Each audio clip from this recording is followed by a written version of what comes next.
With AutoCAD's large collection of tools and preferences, we need a way to identify the state of many common drawing settings. This is where the status bar comes in.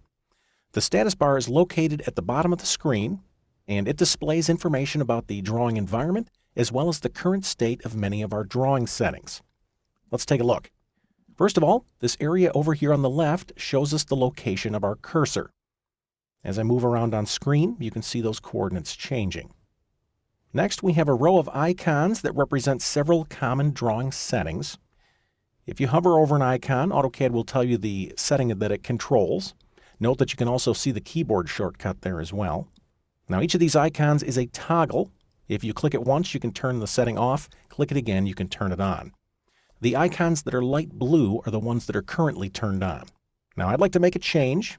I'm going to move over here to the grid toggle, also controlled using F7. I'm going to click the icon once to turn the grid off. I'll click it again to turn it back on. Now, we'll talk about the specific functions of several of these guys later. For right now, I'd like you to turn all of them off with the exception of grid and transparency. This way, as we run through the tutorials, your AutoCAD should function similar to mine. Later on, once we've talked about the settings, you can determine which ones you'd like to use, but for the time being, let's just limit ourselves to these two settings. Moving down the status bar a little bit further, we'll find an icon that we can use to jump back and forth between a model space viewport and a layout tab. I've got some buttons here I can use to jump back and forth in between layouts or between open drawings. Right here I have some settings that show me the current annotation size as well as visibility state for my annotative objects like text or dimensions. I have a workspace toggle down here, just one more place where I can select a new tool set. Using this padlock, I can lock my interface. If I select this, you can see we have various levels of locking. I'm going to come down to All and choose Locked. And at this point, you can see that I can no longer drag panels into model space, nor can I drag my palettes on screen.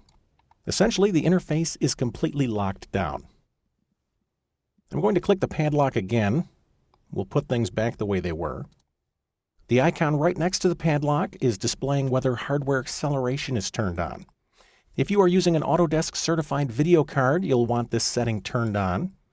If you are not, or if you are having problems with the display on your screen, you can click this icon and you can turn hardware acceleration off. Sometimes that will improve the performance of your video. The next icon is showing me that I am working with a trusted DWG file. In other words, this is a file that was saved from an Autodesk product. The light bulb is letting me know if I have any items that are currently hidden from display on screen.